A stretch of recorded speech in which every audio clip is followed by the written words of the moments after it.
Hi, this is Carl Weinschenk for the Daily Music Break. We're absolutely thrilled to be speaking today with Craig Hopkins. Craig is the author of Day by Day, Night After Night, which is a biography of Stevie Ray Vaughan. Welcome, Craig, and I'd like to thank you very, very much for taking time out today. I really, truly appreciate it. Yes, my pleasure. And hello to all the fans out there. Okay. And of course, my phone makes a noise right as right as you say that, but that's fine.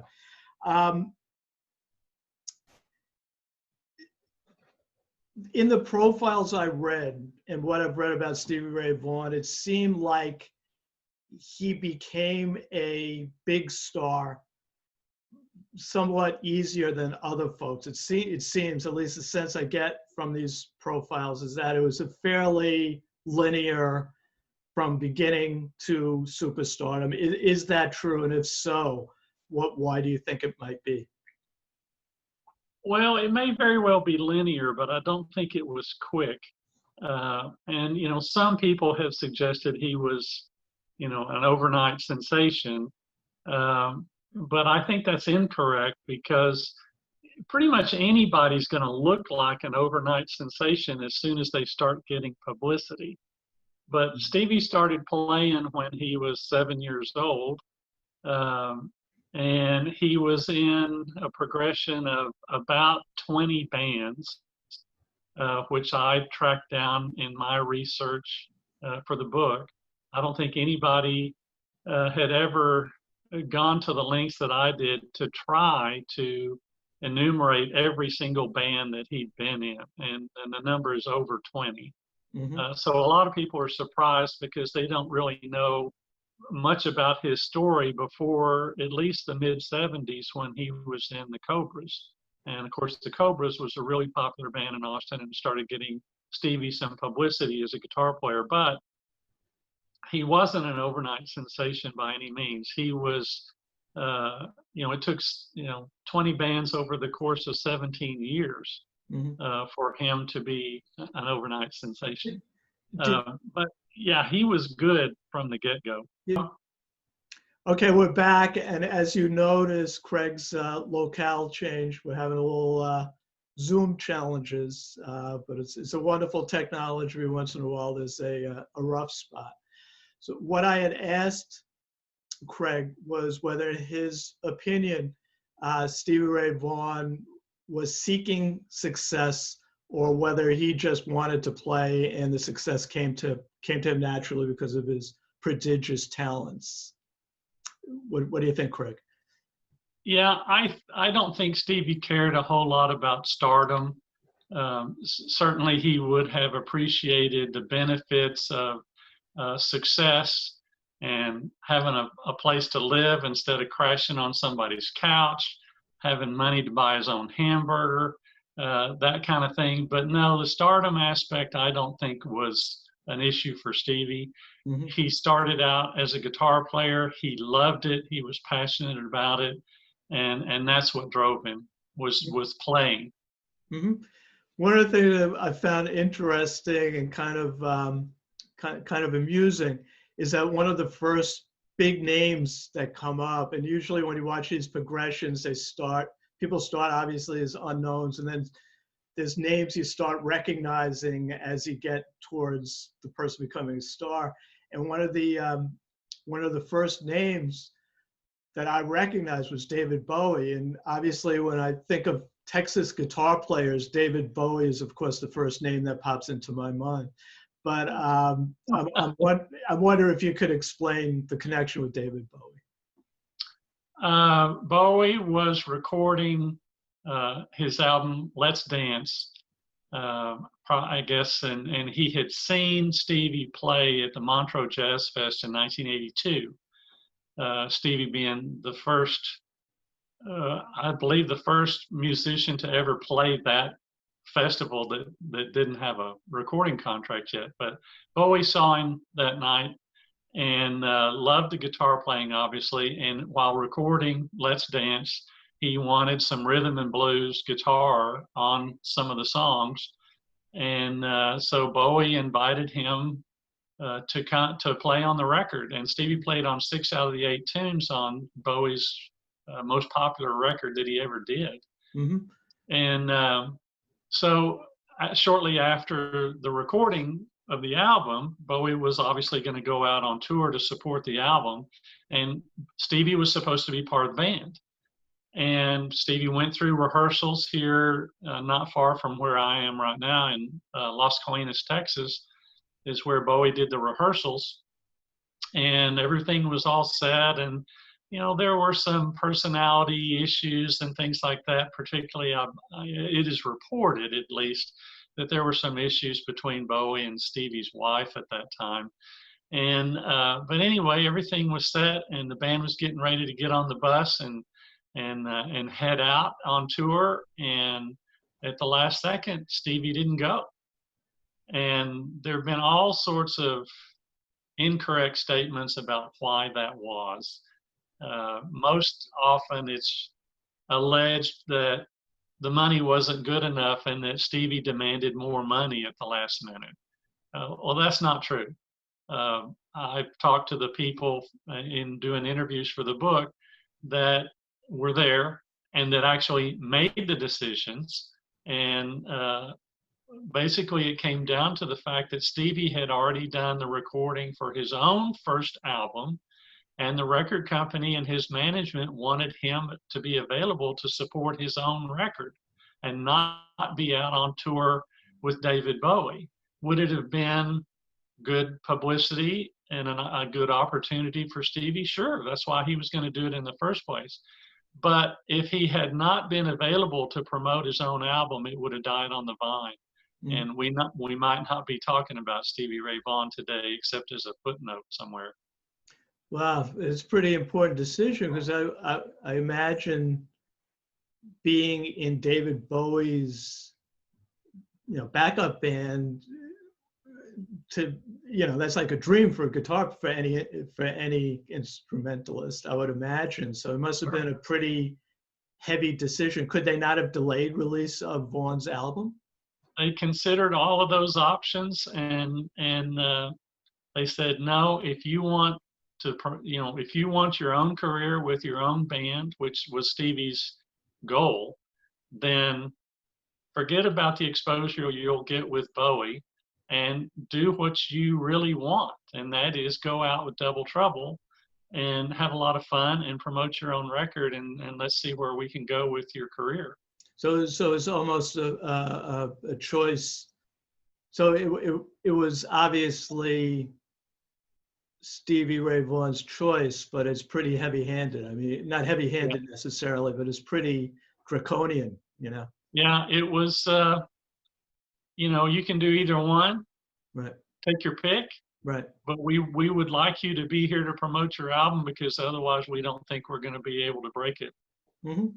So probably could talk the rest of the interview about that, because it sounds like it's really the jump-off point for his career, and Mm-hmm. It would have been interesting to think of, I would think that someone with his talents would have found a way to be a superstar anyway, but maybe, I'm a fairly simplistic person, so maybe I'm wrong. And I think that may be part of his management and the record company. And when I say the record company, I'm talking about Epic that Stevie recorded for. That may have been part of their thinking as well, is, look, we don't need you playing in front of Bowie's audience. Right. We need you playing in front of your own audience with your own music. And it kind of makes sense, because ultimately, I don't know if David Bowie's audience are going to be, start following Stevie Ray Vaughan. I mean, that's a fascinating story. My next question is, and this actually was contributed by my brother, who's a great guitar player. What jazz influences, jazz guitarists impacted or were influential on Stevie Ray Vaughan? Because there are songs that he does that definitely are on the jazz side. It's not all, Texas blues. So, Right. so are there people he really looked up to in the jazz guitar community?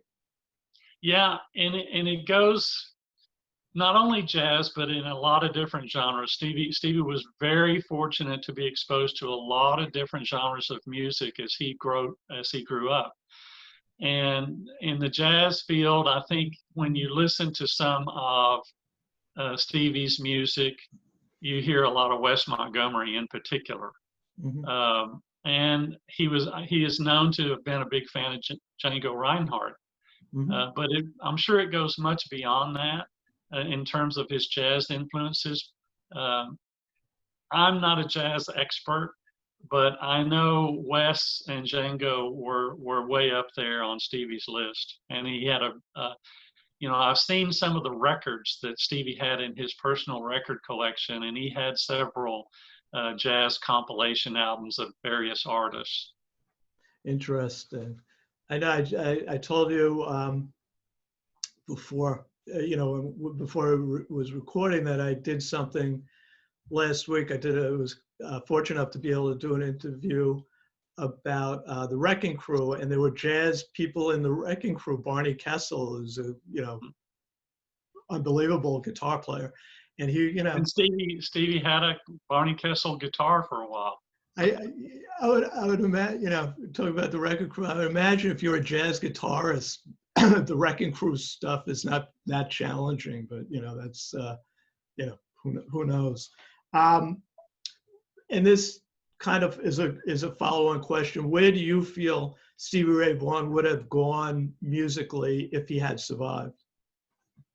Um, a lot of people have asked that question, and the best answer that I've heard is from Stevie's manager, Alex Hodges. And when I interviewed him, I asked him the same question, and he said, "Look, Stevie was a guitar player. It was a guitar band. It was always going to be a guitar band." Uh, but as you listen to Stevie's catalog, you can hear, as we mentioned, jazz, rock, blues, of course, pop, Tejano, country. He could play whatever. I mean, he started out as a teenager in Dallas playing top 40 music because that's what you had to play Right. to get a gig as Right. a teenager in the 60s in Dallas. You had to play top 40. You could Mm-hmm. play anything. Mm-hmm. But to speculate, would he have gone in a focused direction as far as more jazz, less jazz, more rock? Right. Nobody knows, and nobody can say. But he could do whatever he wanted to do and just played what he felt like. Mm-hmm. And but it was always going to be guitar centric. Right. Right. Sure. Switching gears a little bit, could you give me some insight into what kind of person Stevie Ray Vaughan was, whether his bandmates liked him, whether he's a taskmaster to the band members, whether, was he easy to get along with, difficult? What kind of guy was he? From all accounts, and I interviewed over 100 people for the book. By every account, Stevie was a nice guy. It didn't matter if it was Chris or Tommy or Reese or previous band members. Who are those guys you just, I'm sorry to interrupt you, who are those So, guys you just mentioned? the members of Double Trouble. Okay. And but it didn't matter whether I was talking to a band member, a former band member, a girlfriend, just a neighbor, whether I was talking to somebody that had interviewed him, management, anybody. Right. They all had good things to say about Stevie and said he was a good person. Now, did he have his moments? Sure, he unfortunately went through a period of substance abuse, and that can affect individual moments in your life. But people that I talked to that knew Stevie the best Mm-hmm. said that even in those years where he was at the peak of his substance abuse, he was still a nice guy. Right. And, he kept that band together for all those years. And I have no reason to doubt they'd still be playing in that lineup today. Right. Yeah, it's like Neil Young. He's been playing with the same people, forever. I want to backtrack a little bit, and it shows how how sometimes disorganized I am mentally. Um, we talked about his jazz influences, and it's to not ask you about who his other influences are, in more of the traditional Texas blues and rock and roll world would be kind of a major omission on my part. So I apologize. Who are the people he looked up to outside of the jazz world? I think first and foremost, and probably on equal footing, Albert King and Jimi Hendrix. Right. Two very different styles of music, but those two in particular. But then also, growing up in the 60s, he was subjected to top 40 music. I say subjected, I grew up with that too. Right. But he had Beatles albums in his collection and everything else. Mm-hmm. But Albert King, Jimi Hendrix, Albert Collins, in particular. Lightning Hopkins? I'm sorry to interrupt you. Yeah. I mean, he gobbled up blues music wherever he could find it, and had an extensive record collection of blues. And we were fortunate enough in that time period to be able to get some radio play, some blues on the radio on certain stations here. And so he was exposed to a lot of blues early on, and really took to it.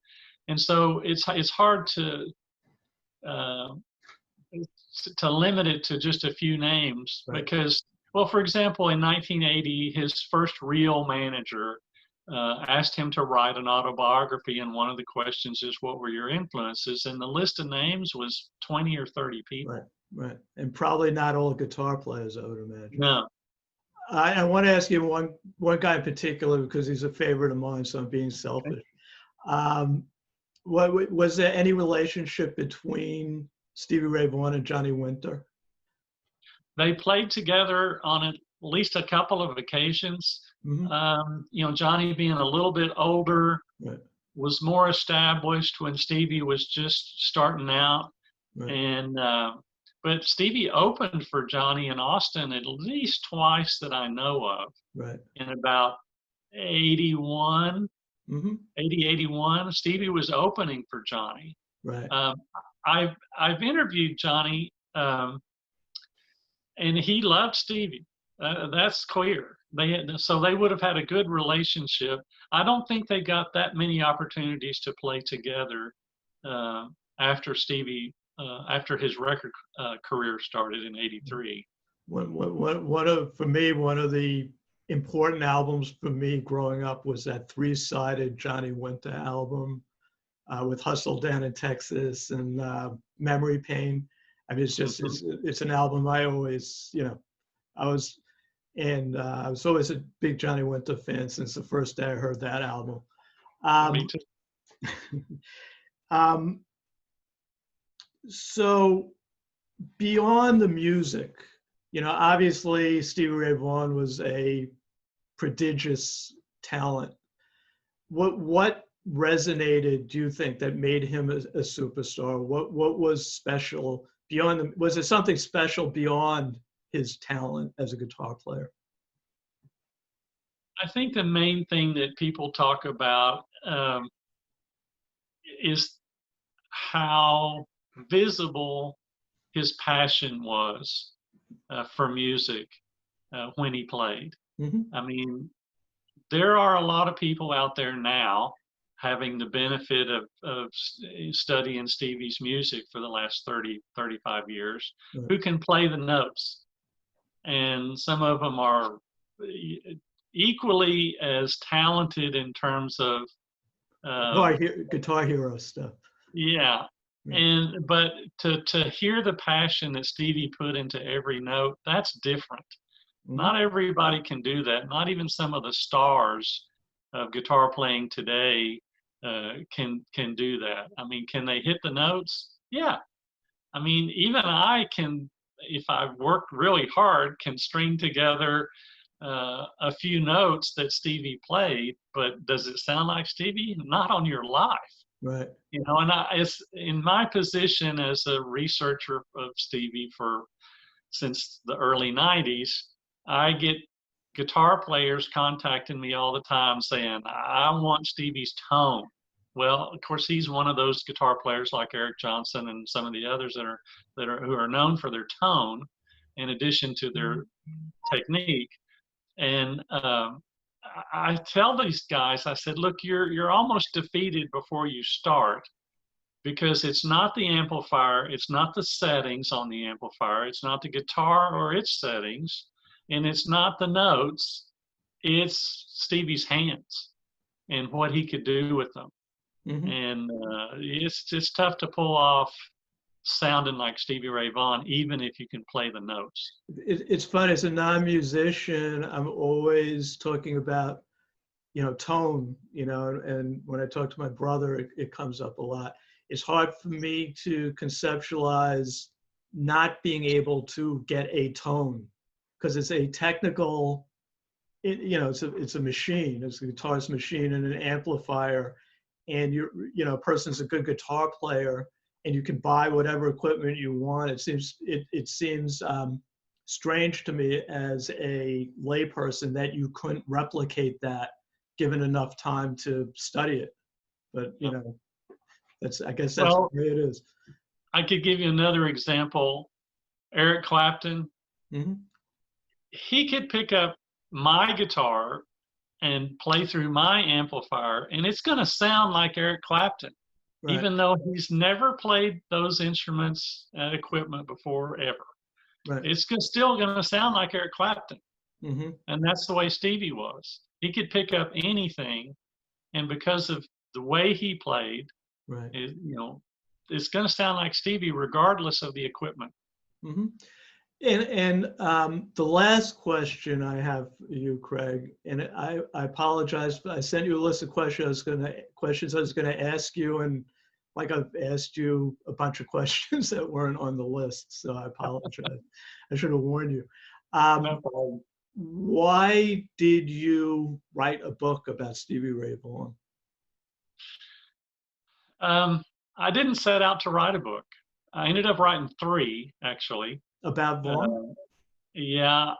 What happened was I was a record collector in my youth, and I was a fan of Stevie. I was fortunate to see him play live several times here in Texas, but I was a record collector. And when he passed away, I started reading what little information was available about Stevie and his career, and I started to see references to the myriad of artists that he played with on other records. Everybody from Tina Marie to, you name it. Mm-hmm. It's amazing how many songs there are out there of Stevie playing on other people's records. And so I was digging and digging and digging, trying to find every scrap of Stevie recording I could find. Mm-hmm. And so finally I put a little classified ad in Goldmine magazine in 1992 and said, look, I'm compiling a complete discography. If anybody out there has any more information, let me know. And that started me down a path. And I started doing, there was so much interest from that little tiny classified ad. And I said, just send me a self-addressed stamped envelope and I'll send you what I've got. Mm-hmm. I started doing a quarterly newsletter by snail mail. Mm-hmm. And, the subscriptions numbered in the thousands pretty quickly. And so that gave me the ability to have an excuse to interview people that knew Stevie. I was fortunate that his mother and his uncle were very good friends of mine, and his fiance at the time that Stevie passed away is a very good friend of mine. But I interviewed, like I mentioned earlier today, Johnny Winter. I've interviewed B.B. King. I've interviewed everybody in Double Trouble. And so the newsletters gave me an excuse to actually do my own research instead of just reading somebody else's work. Mm-hmm. And after a number of years, people started saying, hey, how do I get back issues of the newsletter? Well, I operated this thing on a shoestring. I didn't have any back issues. I only made as many copies as I needed to send out. Mm-hmm. So the first little paperback book that I did in 1996 was essentially all these newsletters I had done Right. up until that point. Mm-hmm. And then a few years later, in 2000, I did another book, this time hardcover with color photos, and I really kind of blew it out and expanded it.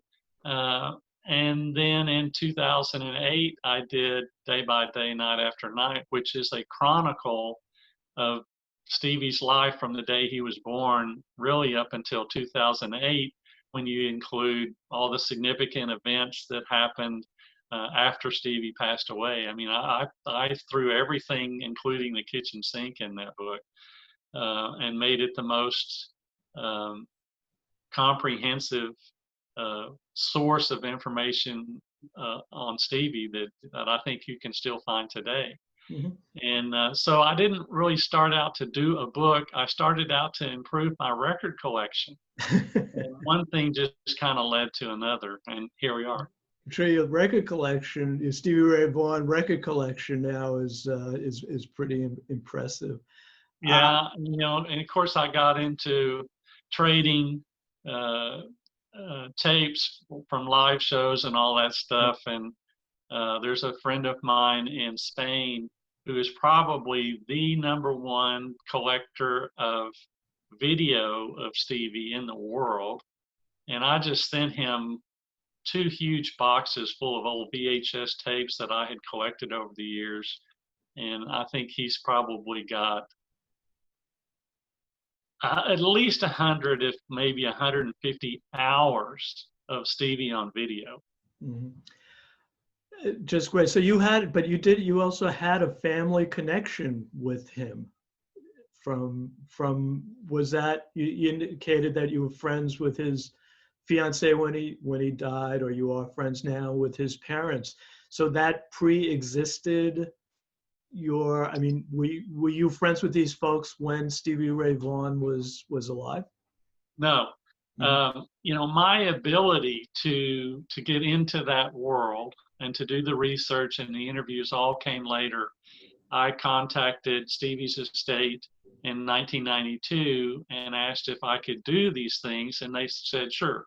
You know, we're not going to give you any kind of official status as official anything, Right. but go for it. And if we see you do something we don't like, we'll let you know. Mm-hmm. And so that was the agreement or the understanding that I had with Stevie's estate when I began. And I went to, there was a biography that was released in 1993, and I went to a book signing at the Hard Rock Cafe here in Dallas and met Stevie's uncle. Mm-hmm. Well, it turns out he just lived a few blocks from me, and we became really good friends. Right. And through Joe, I met his sister Martha, Stevie's mother, and you know, a number of other family members. And of course, one of the major influence on Stevie vocally was his friend Doyle Bramhall. And I was at a Doyle Bramhall concert in Fort Worth, and that's where I met Jonna, Stevie's fiance. Mm-hmm. And we became great friends and are still great friends to this day. Fabulous. It's a great story. It's a great story. I get the sense, from this conversation that beyond everything else, Stevie Ray Vaughan is also kind of a true son of Texas. You know, it seems like he's, just the sense I get is that there's a lot of Texas DNA in everything, which obviously is not a surprise, but it really comes through that not only does he belong to the country and the world, but he's also a true Texan as well. Yeah, and I think one thing that illustrates that, Austin, Texas is, whether rightly or wrongly, is regarded as the live music capital of Texas. Absolutely. Of course, it's the home base of Austin City Limits TV show, which has been on the air since the 70s. And but the statue of Stevie in Austin was the first public artwork for a musician that Austin ever had.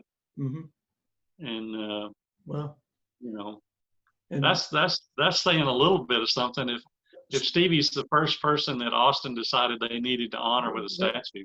especially since Willie Nelson is in town, it's kind of Exactly.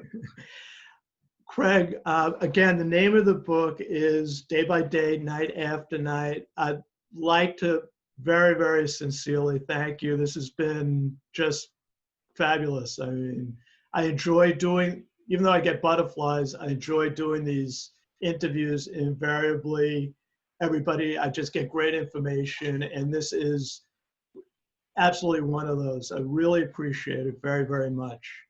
Yes, my pleasure. If anybody has questions, my website since 1998 has been stevieray.com. It's a little bit wonky now. The software is way out of date, but I'm in the process right now of creating a brand new website. So stay in tune, and you can reach me through stevieray.com. Okay, and I'll put that URL in the post so people will have it. Okay. Well, thank you. And this is Carl Weinschenk for the Daily Music Break. Keep listening to great music. Thank you.